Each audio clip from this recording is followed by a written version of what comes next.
बिस्मिल्लाहिर्रहमानिर्रहीम। अल्लाहुम्मा सल्लि अला सय्यिदिना व मौलाना मुहम्मदिन व अला आलिहि व सहबिहि व बारिक वसल्लम। अल्लामा मोहम्मद इनाम मुस्तफ़ी यूट्यूब चैनल से मैं हूँ मोहम्मद इनाम मुस्तफ़ी।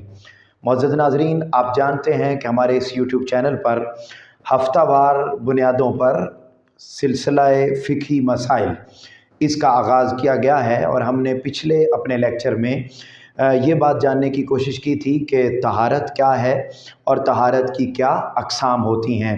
आज के लेक्चर में तहारत का जो पहला स्टेप है वो है वज़ू। तो हम ये बात जानने की कोशिश करेंगे कि वज़ू का हुक्म क्या है और वज़ू करने का तरीक़ा क्या है। ये जो लेक्चर्स हैं ये बुनियादी तौर पर नई नौजवान नस्ल के लिए और स्कूल गोइंग बच्चों के लिए, कॉलेज गोइंग बच्चों के लिए इसका आगाज़ किया गया है ताकि जो आने वाली हमारी नस्लें हैं, नौजवान हैं, वो अपने दीनी बुनियादी मसाइल को आसान और इंतहाई मुख्तसर वक्त में समझने की कोशिश कर सकें।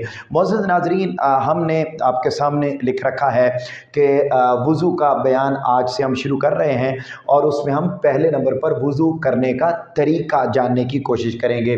अल्लाह रब्बुल इज़्ज़त ने कुरान मजीद में हमें वज़ू करने का हुक्म दिया है और बिलख़ुसूस उस लम्हे वज़ू करने का हुक्म दिया है कि जब हम नमाज की अदायगी के लिए जा रहे हों। अल्लाह रब्बुल इज़्ज़त ने कुरान मजीद में इरशाद फरमाया, या अय्युहल्लज़ीना आमनू, ए ईमान वालो, इज़ा कुमतुम इलस्सलात, जब तुम नमाज पढ़ने के लिए उठो तो क्या करो, फ़ग़सिलू वुजूहकुम, तुम अपने चेहरों को धो लिया करो, व ऐदियकुम इलल मराफ़िक़, और अपने हाथों को कोनियों समेत धो लिया करो, वमसहू बिरुऊसिकुम, और तुम अपने सरों का मसा कर लिया करो, व अर्जुलकुम इलल काबैन, और अपने पाँव को टखनों तक धो लिया करो। यानी अल्लाह रब्बुल इज़्ज़त ने कुरान मजीद में वज़ू करने का हमें हुक्म अता फरमाया है।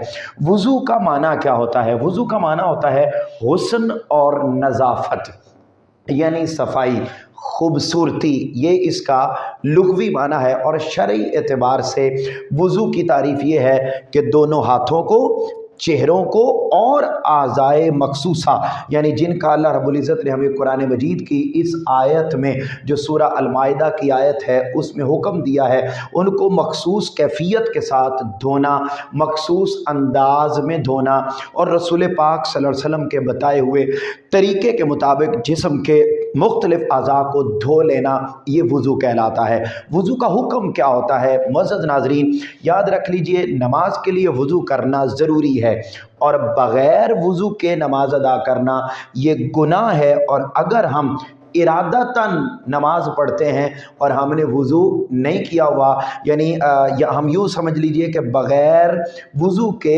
इरादतन अगर हम नमाज पढ़ते हैं तो यूँ नमाज पढ़ना ये कुफ़र है। तो मुअज़्ज़ज़ नाज़रीन, वज़ू की बहुत ज़्यादा अहमियत है।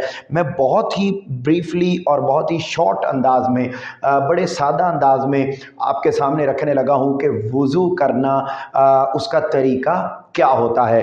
तो मुअज़्ज़ज़ नाज़रीन, जब भी आप नमाज के लिए उठें, वैसे तो याद रखिए कि रसूल पाक सल्लल्लाहु अलैहि वसल्लम ने मुतअद्दिद अहादीस में वज़ू करने का हमें हुक्म दिया है और मुख्तलिफ़ अहादीस से जब हम पढ़ते हैं, उसका मुताला करते हैं, तो हम इस नतीजे पर पहुँचते हैं कि वज़ू यानी जिस लम्हे इंसान कर लेता है ना, तो जितनी देर इंसान वज़ू में रहता है उतनी देर बहुत सारे फरिश्ते उस बंदे की बख्शिश की दुआ करते रहते हैं जो बंदा वज़ू में होता है।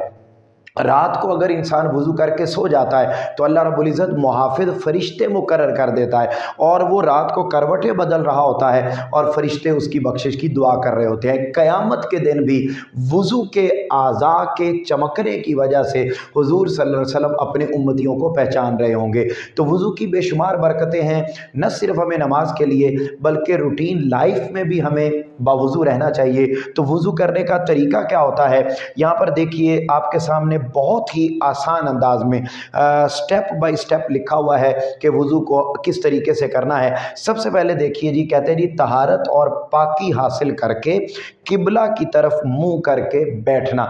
यानी जब हम वज़ू करने लगे हैं तो हमारा जिस्म ऑलरेडी पाक होना चाहिए, हमारे कपड़े भी पाक होने चाहिए, लेकिन बाहर सूरत जिस्म का पाक होना वो बहुत ज़्यादा ज़रूरी है। जिस्म पाक हो तो हम वज़ू करेंगे, और वज़ू करने का बेहतरीन और पहला स्टेप ये है कि वज़ू करते वक्त हमारा जो चेहरा है वो खाना काबा की तरफ यानी किबला की तरफ होना चाहिए।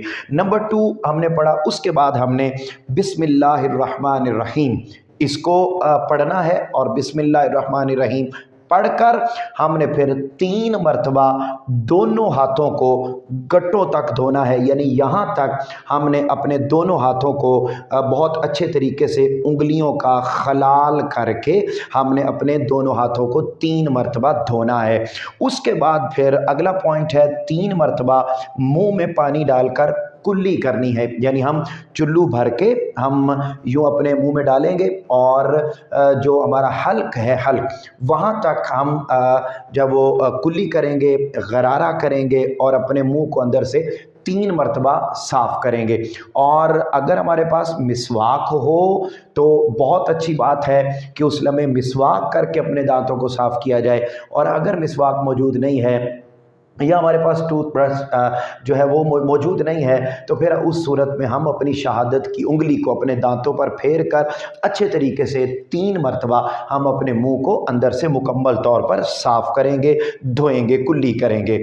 उसके बाद है 3 मरतबा नाक में पानी डालकर उसको साफ़ करना। यानी जब हमने कुल्ली कर ली 3 मरतबा अच्छे तरीके से, उसके बाद हमने 3 मरतबा अपने नाक में पानी डालना है, और नाक में पानी डाल के उसको मुकम्मल तौर पर साफ़ करना है। और ख्याल रखना है कि हमारी जो ये नाक की हड्डी है यानी यहाँ तक हमारा पानी चला जाए, ऐसा भी नहीं कि बहुत आगे तक कि उसका हमें नुकसान हो। यानी मैक्सिमम जितना नाक में पानी डाल के उसको अच्छे तरीके से साफ़ किया जा सकता है, 3 मरतबा हमने ये करना है।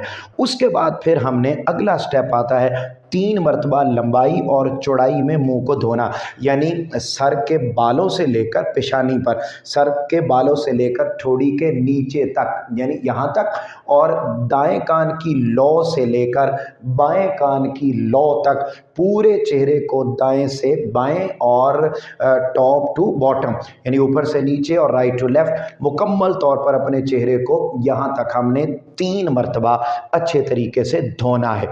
जब हमने धो लिया तो अगर हमने दाढ़ी रखी हुई है तो हमने दाढ़ी को भी अच्छे तरीके से उसका खलाल करना है कि पानी जो दाढ़ी के नीचे जिस्म होता है वहाँ तक पानी अच्छे तरीके से पहुँच जाए। तो यूँ उंगलियों के साथ उसको अच्छे तरीके से पानी डालना, इसको कहते हैं खलाल करना। तो वो हमने करना है दाढ़ी होने की सूरत में। उसके बाद हमने अगला पॉइंट है कोनियों समेत दायां और बायां हाथ धोना। यानी ये कर लेने के बाद हमने फिर कोनियों समेत यानी यहाँ तक हमने अपने हाथों और बाजुओं को ये कोनियों समेत हमने पहले राइट को 3 मरतबा, उसके बाद लेफ़्ट को 3 मरतबा ये हमने मुकम्मल तौर पर धोना है। और इस तरीके से धोना है कि कोई जगह खाली ना रह जाए। आम तौर पर ये होता है कि कोनियों के नीचे वाली जगह जब वो यानी खुश्क रह जाती है, और बाज़ औक़ात अगर सर्दी का मौसम हो तो उसमें हम थोड़ी जल्दबाजी में होते हैं, बाज़ औक़ात पानी ठंडा होता है तो हम इस चीज़ का एहतियात नहीं करते। तो याद रख लीजिए, अगर हम इसकी एहतियात नहीं करते और हमारे जिस्म का कोई उज़्व यानी खुश्क रह जाता है तो रसूल पाक सल्लल्लाहु अलैहि वसल्लम ने उसके लिए बड़ी वईद इरशाद फरमाई है, और फरमाया कि खुश्क हिस्सा रह जाने वालों के लिए, वुज़ू के दौरान खुश्क हिस्सा रह जाने वालों के लिए आग का अज़ाब है। ये रसूल पाक सल्लल्लाहु अलैहि वसल्लम की हदीस से पाक है। लिहाजा हमें वुज़ू करते वक्त अपने जिस्म के अज़ा को अच्छे तरीके से और बड़े ठहर ठहर के करना ज़रूरी है। जब हमने यहाँ तक पहुँच गए तो उसके बाद फिर हमने नया पानी लेना है और नए पानी से सर का एक बार मसा करना है। अब ये जो मसा करने का तरीका है इसको बड़े ध्यान के साथ समझ लीजिए कि हमने क्या करना है। यहाँ आपके सामने लिखा हुआ भी है।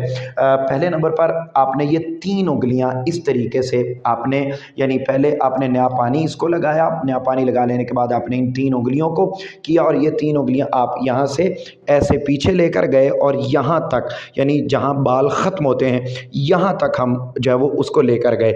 यहाँ आप देखिए, मैं आपके सामने पढ़ भी रहा हूँ, कहते हैं जी इस तरह के दोनों हाथों की तीनों उंगलियां फेरते हुए गुद्दी तक लाना, यानी उसको पीछे तक लाना, फिर गुद्दी से हथेलियां फेरते हुए वापस लाना, यानी यहाँ तक आप गए, ऐसे आप यूं गए और फिर आप ऐसे वापस आए। ये जो आपकी हथेलियां हैं ये यूं वापस आएंगी, वापस आ गई। अब आगे क्या कहते हैं, फिर छोटी, यहाँ तक आ गए, फिर छोटी उंगली से कान के, यानी ये जो हमारी छोटी उंगली है उससे फिर हमने अपने कानों के अंदर वाले सारे हिस्से को तर करना है, ठीक है जी। और उसके साथ उसको अंदर से, कान के अंदर से, इसको बोलते हैं मसा करना, कान के अंदर से मसा करना है। फिर ये जो हमारे अंगूठे बाकी बच गए, या इनका आप देखिए, फिर वो कहते हैं अंगूठे के पेट से कान के बैरूनी सतह, यानी ये ऐसे, फिर आपने ये जो कान के बाहर वाला हिस्सा होता है उसको, और फिर उसके बाद आपने अपनी हथेलियों की बैक साइड से अपनी गर्दन का यूं मसा करना है। एक मरतबा फिर देख लीजिए, यूं आपने किया, उसको आप यहाँ ले गए, यहाँ से पीछे लाए, ठीक है जी, पीछे से फिर ऐसे हथेली के ज़रिए वापस आए, फिर आपने ये अपनी उंगलियां कानों में लगाई और आपने अंदर से मसा किया, फिर हमारे अंगूठे उनको आपने ऐसे बैक साइड से कान के बाहर वाले हिस्से से किया और फिर आपने हथेलियों की बैक साइड से यूँ कर दिया, तो ये गर्दन का मसा हो जाएगा। मैं यहाँ पढ़ भी देता हूँ, लिखा हुआ है, इस तरह के दोनों हाथों की तीनों उंगलियाँ जो हैं वो फेरते हुए गुद्दी तक लाना, फिर गुद्दी से हथेलियां फेरते हुए वापस लाना, फिर छोटी उंगली से कान के अंदरूनी हिस्सा और अंगूठे के बैरूनी हिस्सा से कान की बैरूनी सतह और उंगलियों की जो पुष्ट से से गर्दन का मसा करना, ये मसा करने का मसनून तरीका है। उसके बाद फिर आखिर में फिर 3-3 मरतबा दोनों पाँव, पहले दायां फिर बायां, टखनों तक धोना, ठीक है जी। ये टखनों तक धोना ज़रूरी है और पाँव की उंगलियों का भी खलाल करना, यानी जैसे मैंने आपको बताया था कि जब हम अपने हाथ धोते हैं तो हम यूं अंदर इस तरीके से उसको मल के हम हाथ धोते हैं, तो इसी तरीके से जो उंगलियों के दरमियान जगह है उसके अंदर भी हमने पानी को अच्छे तरीके से पहुँचाना है और उसके अंदर उंगलियाँ फेरनी है, इसको कहते हैं उंगलियों का खलाल करना। तो आपने दायां बाजू उसको भी 3 मरतबा और वो टखनों समेत धोना है और कोशिश करनी है कि नीचे कोई जगह खुश्क ना रहे। इसी तरीके से लेफ़्ट साइड पे भी आपने उसको मुकम्मल तरीके से धोना है और टखनों समेत धोना है और तमाम अज़ाब को यूं आपने 3-3 मरतबा धोना है। ये तो मैंने वज़ू का मुख्तसरन तरीका आपके सामने रखा। वज़ू में बहुत सारी चीज़ें फ़र्ज़ हैं कि अगर उनमें से कोई चीज़ रह जाए तो वज़ू बिल्कुल नहीं होता। कुछ चीज़ें सुनन हैं, यानी सुन्नत हैं, कुछ चीज़ें मुस्तहब हैं, कुछ चीज़ें वाजिब हैं, कुछ चीज़ें मुस्तहबात हैं, यानी वो जो फ़राइज़ हैं, इसके सुनन हैं, इसके मुस्तहबात हैं, उन पर इंशाल्लाह अलग अलग वीडियो आती रहेगी। कंप्लीट तो ये है, इन्हीं में से चीज़ें हम निकाल कर कुछ आपको फ़राइज़ बताएंगे, कुछ हम आपको सुनन बताएंगे, कुछ मुस्तहबात बताएंगे, कुछ मुबाह बताएंगे। तो वो इंशाअल्लाह अज़ीज़ अगले लेक्चर में, हमें उम्मीद है कि आज का ये हमारा लेक्चर आपको यकीनी तौर पर समझ भी आ गया होगा और वज़ू इसकी बहुत ज़्यादा बरक़ात हैं। वो तलबा और तालिबात जिन्हें चीज़ें याद नहीं होती हैं, हमने देखा कि ये इंसान के हाफ़ज़े को भी बेहतर करने का ज़रिया बनता है। लिहाजा हमारे वो तलबा और तालिबात जिनके हाफ़ज़े का मसला है या जिनको चीज़ें याद नहीं होती हैं, वो कोशिश करें कि बहुत अच्छे तरीके से बावुज़ू अगर वो सारा दिन अपनी स्टडी को लेकर चलते हैं तो यकीनन उनके हाफ़ज़े में भी इजाफ़ा होगा, उनकी चीज़ों की जो याददाश्त है वो बेहतर हो जाएगी और सबक तैयार करने में उन्हें कोई प्रॉब्लम नहीं रहेगा।